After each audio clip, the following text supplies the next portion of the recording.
Assalamualaikum warahmatullahi wabarakatuh. Waalaikumsalam warahmatullahi wabarakatuh. Apa semua? Baik. Sehat semua ya? Sehat. Siap untuk mengikuti lanjutan pembelajaran? Siap. Apa nama pembelajaran kita hari ini? Metodologi Islam. Baik. Baik, untuk selanjutnya kita lanjutkan pertemuan dan pembahasan tentang metodologi Islam. Yang mengucapkan Bismillahirrahmanirrahim. Alhamdulillahirabbil alamin wa bihi nasta'in 'ala umuri din. Wassalatu wassalamu ala asyrofil anbiya'i wal mursalin sayyidina Muhammad wa ala alihi wasallam. Baik, hari ini sebelum kita masuk pada materi, kita akan melakukan rutinitas pengabsenan ya seperti biasa. Baik. Silakan konfirmasi kehadiran. Ada tulis hikmah. Nah, kita coba. Hari ini kita akan membahas tentang hakikat ruang lingkup dan urgensi metodologi Islam. Materi ini sangat penting karena dia akan menjadi dasar bagi kita dalam memahami bagaimana Islam itu dikaji secara ilmiah, akademik dan juga secara sistematik. Setelah kita mengikuti pembelajaran tentang metodologi Islam, diharapkan kita nanti akan mampu menjelaskan pengertian metodologi Islam, memahami ruang lingkupnya, serta menjelaskan pentingnya mempelajari metodologi dalam kajian Islam. Baik, dalam setiap ilmu pengetahuan, sebagaimana telah saya sampaikan sebelumnya, kita harus mengenali tentang definisi ilmu pengetahuan tersebut, karena dia merupakan salah satu jalan untuk membuat kita mempunyai ketertarikan di dalam mempelajari, menekuni dan memperoleh hasil pembelajaran dalam ilmu tersebut. Begitu juga halnya dengan ilmu yang telah kita pelajari saat ini, yaitu metodologi Islam. Kita juga dituntut secara akademik untuk mengenal definisi apa itu metodologi Islam. Secara sederhana, metodologi berasal dari kata metodus, yaitu berasal daripada kata Yunani yang berarti cara ataupun jalan. Sedangkan logos yang mempunyai makna ilmu. Dengan demikian, metodologi adalah ilmu tentang cara memperoleh pengetahuan. Sementara itu, Islam merupakan kegiatan ilmiah untuk memahami Islam sebagai pengetahuan secara sistematis. Jadi metodologi adalah ilmu tentang cara memperoleh pengetahuan. Itu yang dimaksud dengan metodologi. Sementara Islam merupakan kegiatan ilmiah satu ajaran agama. Kemudian yang kedua, Islam sebagai sistem nilai, ya, Islam sebagai sistem nilai. Kemudian yang ketiga, Islam sebagai tradisi dan budaya. Kemudian yang keempat, Islam sebagai fenomena sosial. Metodologi segi Islam dapat diartikan sebagai seperangkat pendekatan ataupun metode dan teknik yang digunakan untuk memahami Islam secara ilmiah. Ya. Kami melalui pendekatan yang lain seperti pendekatan sejarah, sosial, budaya, dan juga pemikiran. Oleh karena itu, metodologi Islam membantu kita memahami Islam secara lebih komprehensif. Maksudnya, dengan mempelajari metodologi Islam, kita akan memperoleh pemahaman tentang agama Islam secara luas, menyeluruh, tidak setengah-setengah, tidak sepotong-sepotong, tidak parsial, tapi secara sumber, secara komprehensif. Inilah yang diharapkan daripada kehasilan yang kita dapatkan ketika menjadi metodologi Islam. Adapun ruang lingkup, ini penting juga harus kita ketahui. Dalam sebuah disiplin ilmu, kita harus mengetahui apa yang dipelajari, apa yang dibahas dalam kajian kajian ilmu tersebut. Ini menjadi suatu kepentingan yang kedua dalam pemahaman kita terhadap bidang ilmu yang kita pelajari, yaitu terkait dengan ruang lingkup. Ruang lingkup dalam ilmu metodologi Islam itu sangat luas, tapi secara umum ia meliputi pada 3 aspek utama. Yang pertama yaitu Islam sebagai doktrin. Apa maksud Islam sebagai doktrin? Islam sebagai doktrin berarti kita mempelajari agama Islam sebagai pembelajaran yang berdasarkan kepada sumber-sumber utama. Bisa diketahui ya, pernah dipelajari ataupun pernah dibaca-baca ataupun dipahami daripada pembelajaran di pelajaran lain. Apa sumber-sumber utama yang menjadi sumber utama ayat Islam? Coba disebutkan, mungkin ada yang bisa. Ya, silakan. Apa saja sumber utama dalam ayat Islam? Al-Quran, hadis, ijma' dan qiyas. Ya, cepat sekali ya jawabannya. Bukan yang pertama. Satu, dan mulai daripada definisi maupun urgensinya dapat dipahami dan dapat kita praktikkan dalam kehidupan yang nyata. Kita akan menjadi Muslim yang dapat memahami Islam secara luas, secara komprehensif, ya, dalam berbagai masalah sesuai dengan tujuan utama kedatangannya. Islam itu adalah menjadi rahmat, ya, rahmatan lil alamin, agama yang damai dan dapat mewujudkan kesejahteraan, keberkahan dan hidup dalam ilmu metodologi Islam. Coba sebutkan apa saja ruang lingkup yang dipelajari dalam metodologi Islam. Ada 3, yaitu Islam sebagai doktrin, pemikiran-pemikiran, dan juga fenomena sosial. Silakan diurut secara satu persatu.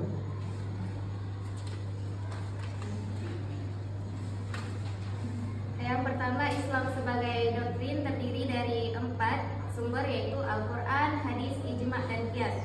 Sedangkan Islam sebagai pemikiran terdiri atas 4 pemikiran melalui pemikiran Imam Syafi'i, Imam Al-Ghazali, Ibnu Khaldun, dan Muhammad Amin Abdullah. Sedangkan yang ketiga, Islam sebagai fenomena sosial, yaitu tradisi Maulid Nabi, zakat produktif, dakwah digital, dan fenomena hijrah. Ya, itu merupakan contoh-contoh yang diberikan di dalam ruang lingkup dalam kajian terhadap metodologi Islam. Kemudian metodologi Islam juga mempunyai ruang lingkup yang ketiga, yaitu Islam sebagai fenomena sosial. Ya, mungkin ada dari ayat Masri yang 12 ini bisa menjelaskan apa yang maksud dengan ruang lingkup Islam sebagai fenomena sosial. Silakan. Hadis, ijma' dan qiyas. Kajian Islam menyangkut dengan dasar-dasar utama tersebut. Ya, ini berusaha memahami pesan dan nilai yang terkandung dalam ajaran Islam. Kemudian, ruang lingkup metodologi Islam yang kedua adalah Islam sebagai pemikiran. Kalau yang pertama tadi Islam sebagai doktrin, ya. Sementara yang kedua, Islam dipelajari sebagai sebuah pemikiran, ya. Sebagai pemikiran. Islam juga dipelajari melalui perkembangan pemikiran para ulama. Ini maksudnya. Jadi Islam sebagai pemikiran, Islam itu dipelajari sebagai pemikiran para ulama ataupun pemikiran Muslim. Misalnya pemikiran Imam Al-Ghazali, pemikiran Imam Syafi'i radhiyallahu anhu, dan pemikiran Imam Ibnu Khaldun dan juga Muhammad Amin Abdullah. Jadi pemikiran yang berdasarkan kepada pemahaman oleh para intelektual Islam. Ini kita belajar Islam, yaitu atas nama Islam itu sebagai satu pemikiran. Dalam metodologi belajar kita mempelajari kitab-kitab yang dikarang oleh para imam mazhab, ya, khususnya mazhab kita mempelajari fiqh dalam mazhab Imam Syafi'i. Kita belajar Islam atas nama sebagai politik. Islam itu diterjemahkan oleh analisis oleh para ahli-ahli intelektual Islam yang cara pemahamannya memang telah sampai kepada mazhab ijtihad, sehingga kita mempelajari dan mengamalkan hasil pemahaman mereka terhadap ajaran-ajaran yang terkait dengan Islam, ya, baik menyangkut dengan fikih maupun menyangkut dengan bidang-bidang yang lain. Jadi ketika kita memahami, mempelajari Islam sebagai sebuah pemikiran, maka kajian Islam ini menunjukkan bahawa pemahaman Islam, pemahaman terhadap Islam berkembang sesuai dengan konteks zaman. Jadi dari zaman ke zaman ini pemikiran tentang Islam dia akan terus berkembang. Maka lahirlah perbedaan pandangan dalam kalangan para imam mazhab. Ini adalah mengikuti perkembangan zaman. Dia tidak lepas daripada perkembangan zaman. Kemudian yang ketiga, ruang lingkup metodologi Islam adalah Islam sebagai fenomena sosial. Maksud Islam sebagai fenomena sosial, Islam hadir dalam kehidupan masyarakat, dia terintegrasi dengan budaya, adat yang berlaku dalam suatu masyarakat. Jadi kadang-kadang Islam itu dia terintegrasi dan menyesuaikan dengan adat dan budaya masyarakat setempat. Misalkan tradisi dalam memperingati Maulid Nabi. Ini kadang-kadang nanti cara ataupun metode mempelajari Maulid Nabi antara satu komunitas masyarakat Islam dengan komunitas masyarakat Islam kadang-kadang berbeda. Tapi inti pelaksanaannya adalah sama mempelajari, memperingati, yaitu tradisi Maulid Nabi Muhammad SAW. Menyangkut dengan cara ataupun metode itu terkait menyangkut sekali dengan adat yang berlaku dalam masyarakat setempat. Kemudian seperti zakat produktif yang hari ini tengah berjalan ataupun dikembangkan, begitu juga dengan dakwah kita maupun fenomena hijrah. Ini adalah perkembangan terkait dengan Islam yang mengikuti fenomena sosial yang berlaku saat ini. Yang kadang-kadang fenomena-fenomena tersebut tidak ada pada masa-masa sebelumnya, tapi hari ini telah ada mengikuti perkembangan zaman. Jadi fenomena tersebut dapat dikaji menggunakan pendekatan antropologi maupun sejarah dan juga sosiologi. Jadi pemahaman Islam terkait dengan fenomena sosial yang berlaku hari ini dapat dipahami melalui pendekatan pemahaman terhadap Islam melalui metodologi sosial, ya, metodologi sosiologi, antropologi dan juga metodologi sejarah. Hal yang diharapkan daripada kita sebagai pelajar ataupun mahasiswa adalah dapat menjadi Muslim yang terhindar pemahaman kita daripada pemahaman Islam secara sempit. Ya? Jadi metodologi membantu kita memahami Islam secara lebih luas dan juga objektif. Kemudian yang kedua, hasil yang kita peroleh setelah mempelajarinya adalah menentukan sikap kritis. Artinya mahasiswa tidak hanya memperoleh informasi, tapi dia juga akan menganalisis dan juga mengevaluasi setiap informasi, berbagai pandangan secara ini. Kemudian yang ketiga, kita akan dapat menjawab tantangan kontemporer, ya, perkembangan teknologi dan juga perubahan sosial melahirkan berbagai persoalan baru yang kadang-kadang perlu jawabannya menyesuaikan dengan hukum Islam yang perlu kita jawab melalui pemahaman terhadap Islam melalui pendekatan yang telah kita sebutkan tadi. Sebagai penutup, maka dapat kita simpulkan yang pertama, metodologi Islam adalah ilmu tentang cara memahami Islam secara sistematis dan juga ilmiah. Kemudian ruang lingkupnya meliputi Islam sebagai doktrin, pemikiran dan juga keinginan sosial. Kemudian yang ketiga, metode kritik Islam penting untuk membangun pemahaman yang kritis, komprehensif dan relevan dengan perkembangan Zaman.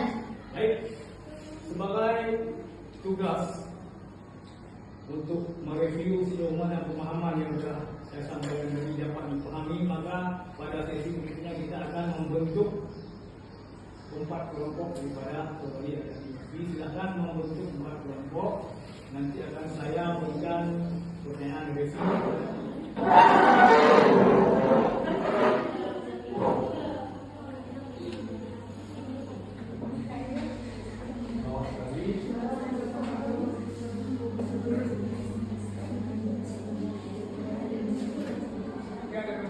Baik. Pertanyaannya tadi apa? Mengapa seorang mahasiswa hukum Islam perlu mempelajari metodologi Islam dalam menghadapi persoalan keluarga modern? Jawaban daripada kelompok A. Silakan. Kelompok 1. Alasan mengapa seorang mahasiswa hukum keluarga Islam perlu mempelajari metodologi Islam karena yang pertama memahami semua hukum Islam secara benar, yaitu Al-Quran, hadis, ijma' dan qiyas. Dan yang kedua, mampu menganalisis persoalan keluarga modern dengan pendekatan ilmiah dan sistematis. Terima kasih ya.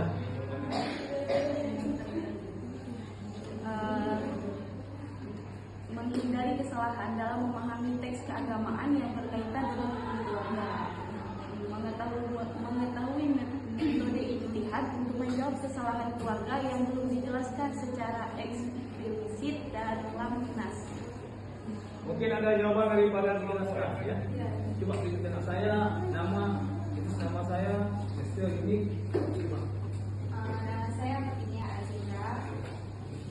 Jadi ruang lingkup yang ketiga yaitu Islam sebagai fenomena sosial.